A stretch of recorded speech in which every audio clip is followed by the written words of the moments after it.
Tourist family director hero அறிமுக with love படத்தோட போஸ்டரை வந்து சூப்பர் ஸ்டார் ரஜினிகாந்த் அவர்கள் தான் வெளியிட்டிருக்காரு.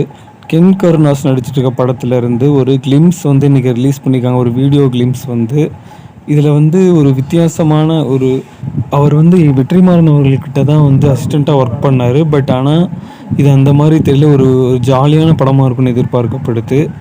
ரெட்டத்தலை படத்துலேருந்து ஒரு லிரிக்கல் வீடியோ சாங் வந்து இன்றைக்கி ரிலீஸ் பண்ணியிருக்காங்க. அது மட்டும் இல்லாமல் க்ரைம் ஸ்டோரி ரைட்டர் வந்து ரேகைன்னு ஒரு படத்தை வந்து இது பண்ணியிருக்காங்க. ஜனநாயகன் படத்தோட ஆடியோ லான்ச் வந்து டிசம்பர் மாதம் நடக்க போகுது அப்படின்னு சொல்லி ஒரு வீடியோ இன்றைக்கி ரிலீஸ் பண்ணியிருக்காங்க. அடுத்தது பிரபாஸ் அவர்களோட ராஜா சாப் படத்துலேருந்து ரிபல் சாப் அப்படின்ற சாங் வந்து நவம்பர் 23 ரிலீஸ் ஆக போகுது.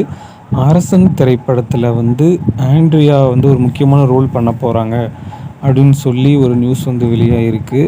ஹரிஷ் கல்யாணோட 15வது படத்தோட டைட்டில் போஸ்டர் வந்து நாளைக்கு ரிலீஸ் பண்ண போகிறாங்க.